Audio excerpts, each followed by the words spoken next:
Hey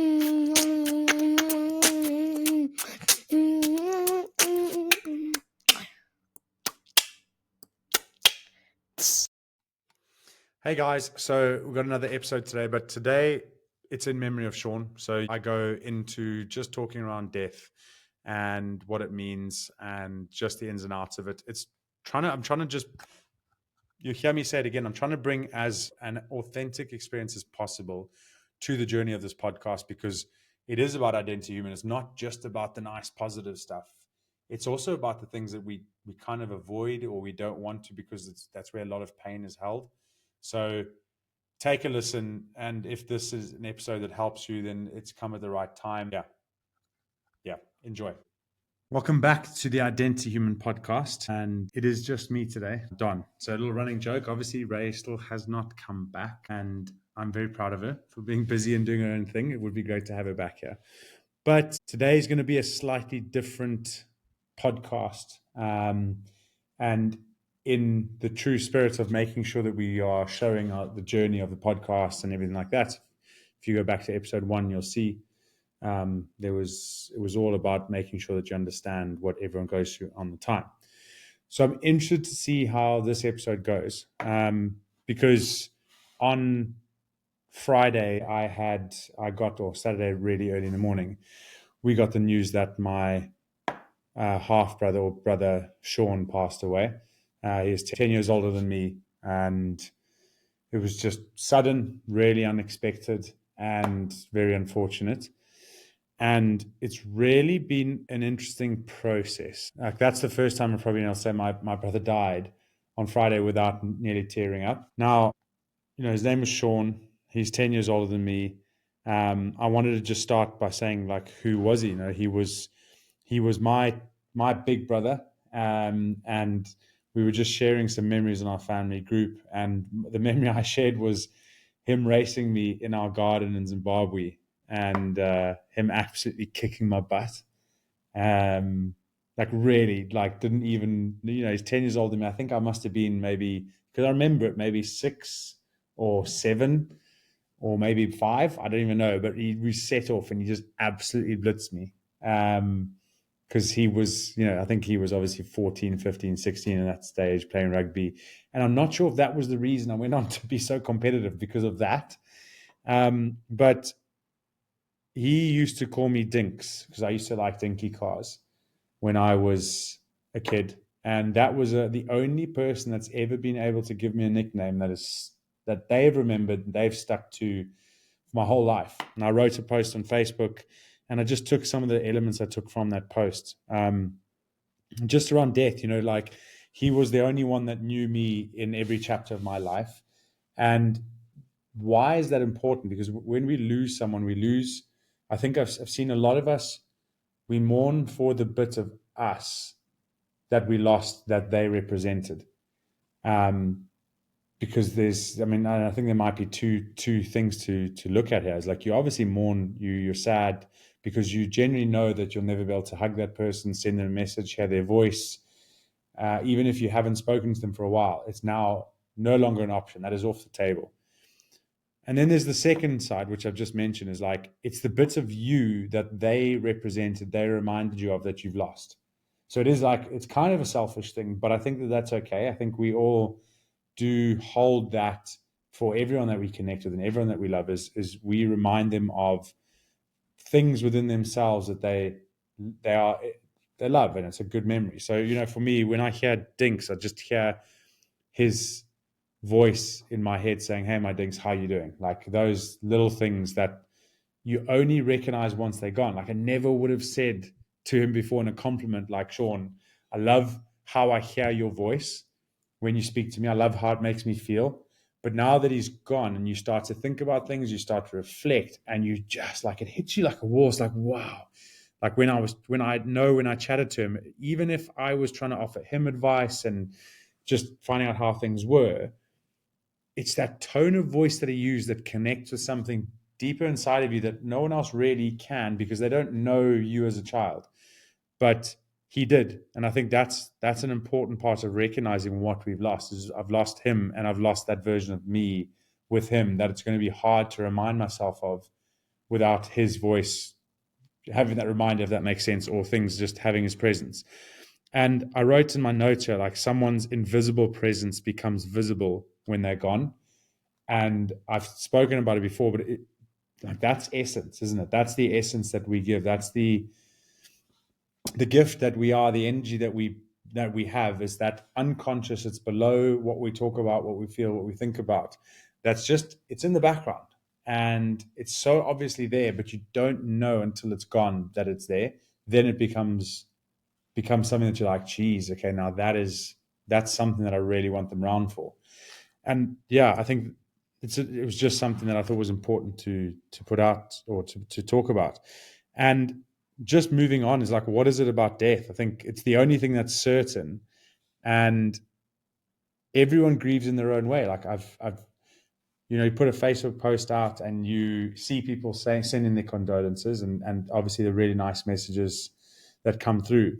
But it's funny how those that have experienced what you are experiencing are the ones that seem to be able to, or seem to just reach out because they know what you're going through. And it's not a reaching out to try and fix your problems. They're just like, I know it sucks, and my thoughts are with you. And you just, someone replied to a message, they said it's a club that you become part of that no one wants to become part of. And I was like, okay, yeah, I like that analogy.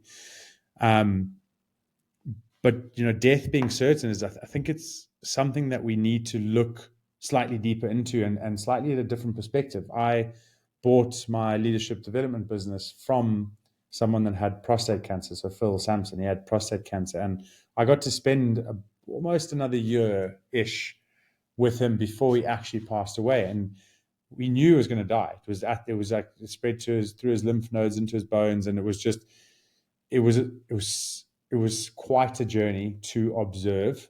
And just being able to talk frankly about death, and how he feels and how other people are approaching him. And the one thing he said is sometimes people give you too much respect and too much space. So people would see me and ask how Phil was, but because I had the conversation, I said, you should go and ask him yourself, because this is the time when you need to connect with people. Like, it's like, yes, we say we need to give privacy and we need to give space, and there are certain people that want that, and we have to respect that.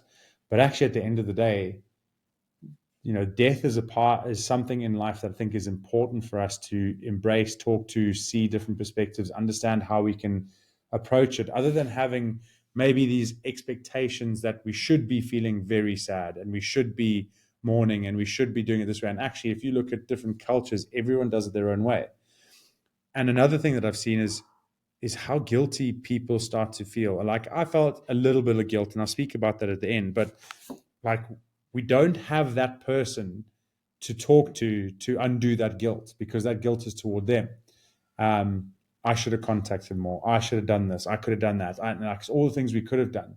Realizing that actually, and I said this to my sister, I was like, it wasn't the things that you were doing for him in that relationship that made him love you. It was just you that he loved. And I think we forget that as we are conditioned. We work through life where we think that we are only valuable because of the things we do, which to some extent, if we're being realistic, that is the shallower side of human beings. But actually, at the core, if we talk about love and we talk about value, it's actually you that's loved and valued. And the things that you do add extra. Does that make sense? And I've spoken about that in previous episodes. It's just about understanding that your presence is what people value. So it was one way of me just chatting to my sister about, when you feel that guilt about all the things you didn't do, just remember, if you were in Shaun's shoes, if you were the person that died, and they were talking about guilt, what would you say? And immediately you go, oh, what are you feeling guilty for? Like, I loved you, not what you did for me.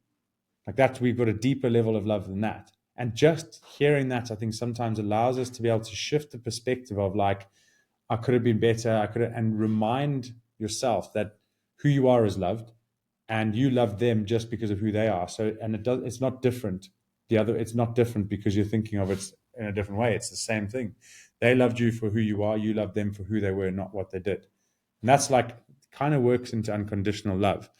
Now, one slight addition that I did write here is, this is a really good example of cognitive knowledge versus experience or emotional mastery or physical mastery is before you've ever experienced someone that is close to you die, you can only think you know what that feels like. You can only think what grieving's like. You can only think about the 4 stages of loss and grief.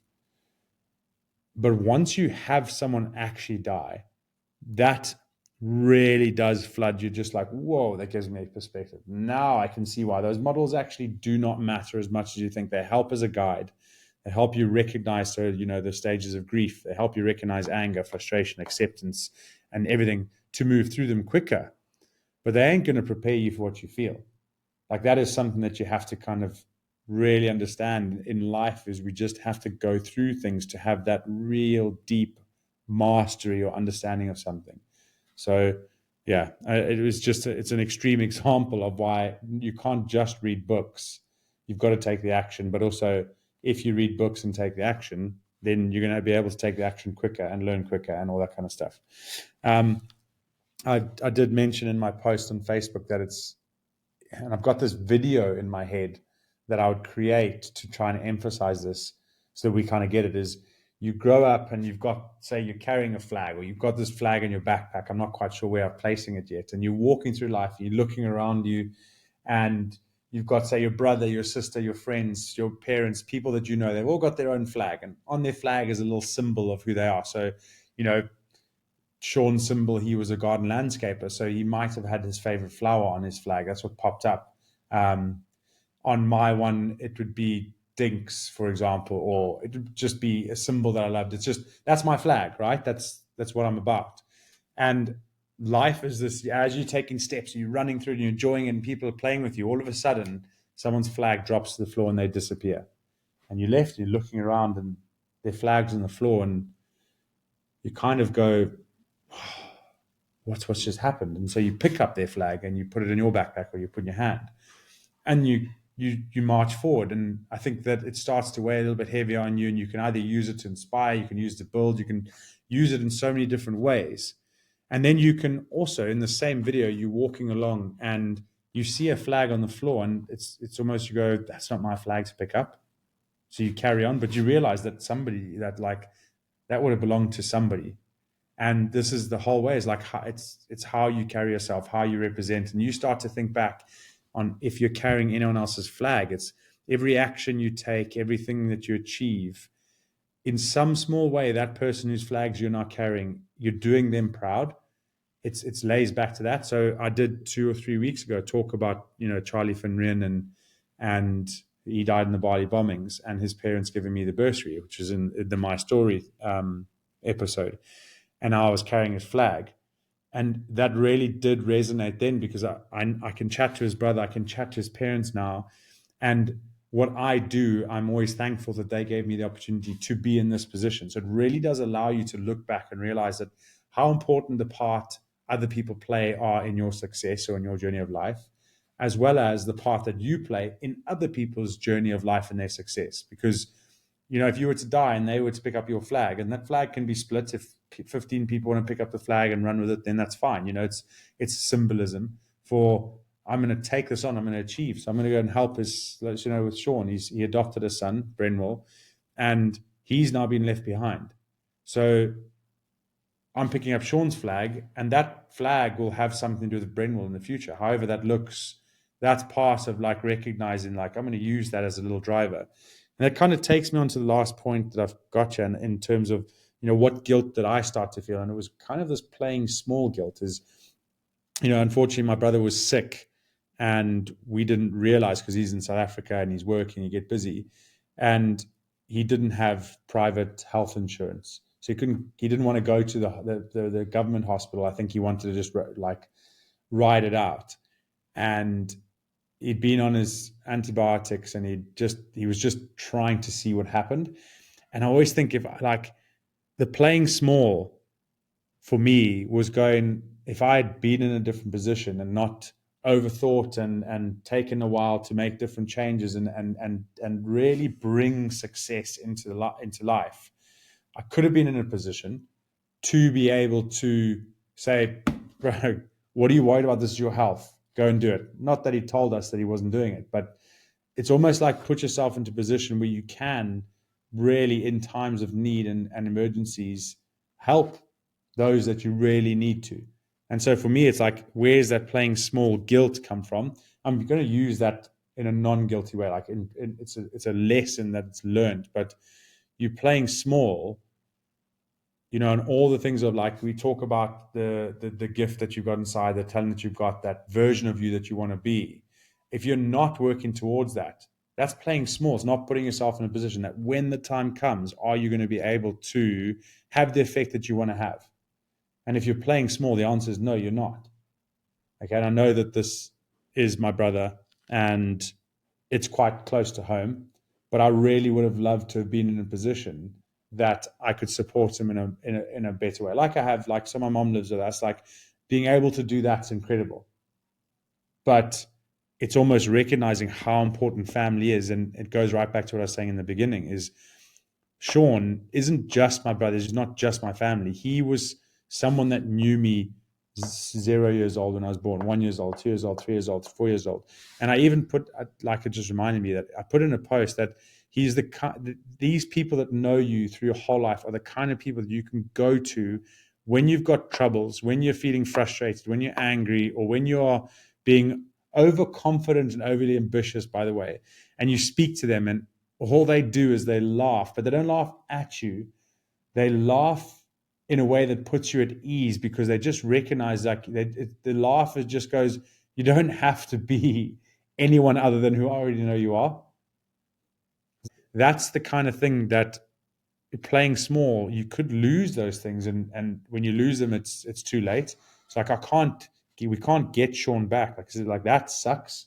That certainty, that definitiveness that he is now gone. I can't give him a hug. I can't give him a call randomly. I can't send him a message kicking him in the butt saying, that's got to be better. How do you do this? Let's get on board with this. When's the plan? Like, we're coming to South Africa in December. Can I see? Like, none of that happens. But actually, none of that really matters, because what's really been lost is that you lose that person in life that knows who you really are before you were conditioned into what you are now. I think there's a lot to be said about that type of connection. And so the end of this, I think, is, in loving memory of my brother Shaun, is if you're still listening to this far, who in your life now, you think about this, in your head, their voice, their tone of voice, the way that they speak to you, and the comfort that they give you, who is that in your life? And have you acknowledged them recently? It's one of those things where people tell you to go and hug those people closest to you, send them a message, and go, oh, it's not going to happen to me. It does. And it comes quickly and suddenly, and you don't expect it. And just create these little magical moments of gratitude, because those are the ones that are going to make you satisfied. That if it ever does happen to you, you're not going to be riddled with guilt that you never did it. You're going to be like, actually, you know what? I accept death. I accept that death. There's nothing I can do about it. But I did make sure that I was connecting. I did appreciate that at the time. Because I think there's a cycle that you can get stuck in, perhaps, of when you don't move from that loss to acceptance of the loss. And I think it's deeper than what we think. Is a lot of people say, I've accepted that they're gone. But then I don't know if this is possible. So this is me taking on a journey. This isn't me about knowing everything, but it's just putting thoughts out there. Is acceptance, and what it really means is that there is a smile comes onto your heart when you think of that person. It's not a sadness or a guilt. And I think we could get possibly stuck in that. And that's, I think that's also part of the natural process of grieving.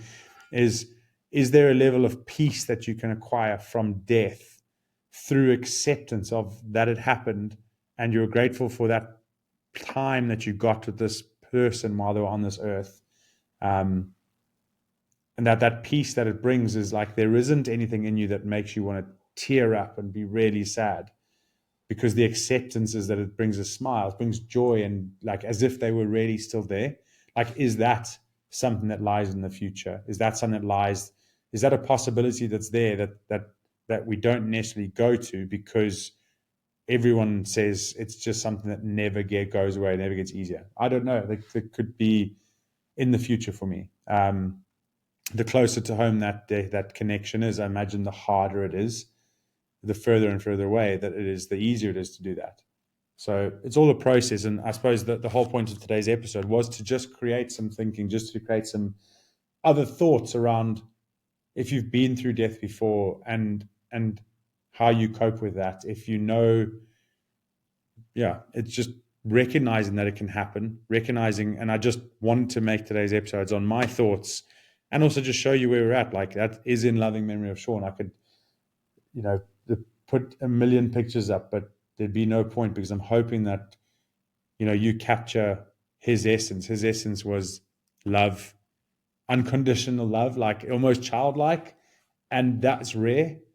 The connection, that, like, his tone of voice, like he was what you heard him as. He was who you saw him as. He would make you laugh because he just understood how to pick the right moment not to take your seriousness so seriously. So for me, like, I can be quite serious, I don't even notice, but he just didn't take it as seriously. But he did it in a way that didn't make me feel bad.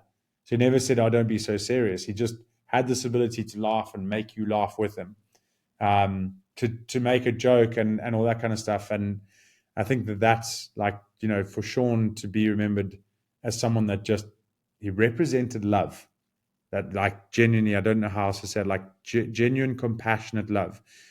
I hear that in his son's voice too. So obviously been chatting to him, and he was just saying about what he's going to miss. Because I told him, like, write something down about what I've lost. And it was all going to revolve around, like, he said dad had the ability to tell me exactly what I needed to hear at the time to make things just seem so much better.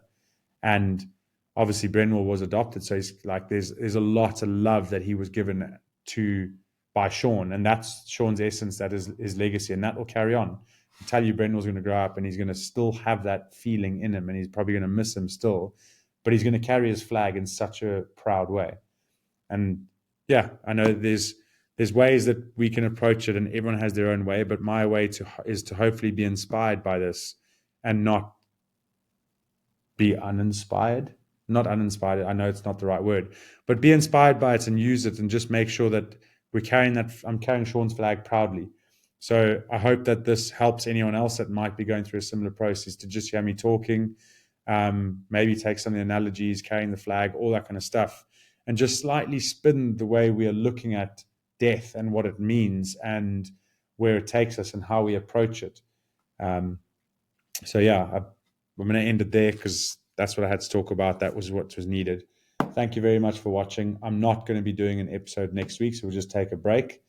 But it would be good to hear from any of you guys if you've got comments, thoughts, or replies for this episode. If it helped, it'd be great to see. And if you think this is going to help someone else, please just send it on to them. So thank you very, very much for listening. And remember, Ubuntu, we are who we are through others. So I'll work on me for you if you work on you for me. Right. Have a great day. Cheers.